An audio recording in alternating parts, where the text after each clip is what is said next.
இது ஒரு பெரிய எதிர்பார்ப்போட இந்த படத்தை நாங்கள் எதிர்பார்த்தோம். அது முன்னே இப்போ இன்னும் எதிர்பார்க்குறோம். ஏன்னா எங்கள் டைட்டில் காலில் வந்து தமிழக முதல்வர்னு வருது. இது எல்லாருக்கும் செருப்பு அடி வச்ச போல இருக்கும். ஏன்னா தடுத்தவங்க நிறைய பேர். இவனால என்ன பண்ண முடியும்? தமிழ்நாடு முதலமைச்சரை வந்து உட்காந்துட்டாரு.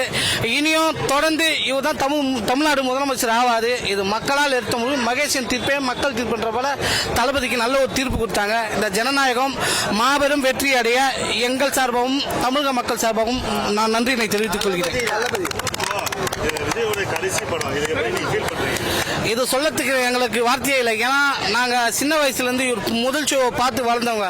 திருப்பியும் அந்த வாய்ப்பு எங்களுக்கு கிடைக்காதுன்னு ரொம்ப மன வருத்தத்தோடு தான் சொல்கிறோம். இது இல்லாமல் இனிமேல் தளபதி என்ன ஒரு முடிவு எடுக்கணும், அவர் இப்போ நடித்த பழைய படத்தை ரீவன் பண்ணி போடணும், இது பண்ணணும். இப்போ பல மாசங்கள் கழிச்சு எதிர்பார்த்தீங்க, பல மாசங்கள் கழிச்சு ரிலீஸ் ஆகுது, எப்படி பாக்குறீங்க? ஐயா, எங்களுக்கு இன்னைக்கு தான் தீபாவளி பொங்கல். இன்னைக்கு தான் எங்களுக்கு தளபதி படம் வர இன்னைக்கு தான் எங்களுக்கு நல்ல ஒரு திருவிழா. போல இந்த திருவிழாவை நாங்கள் சிறப்பாக கொண்டாடணும் ஆசைப்படுறோம்.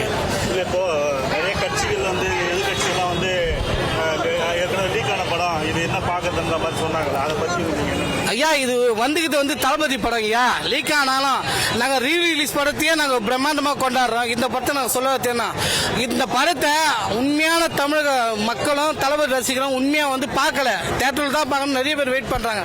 அந்த இது வரிசையில் நாங்களும் இருக்கிறோங்க ஐயா. ஓகே.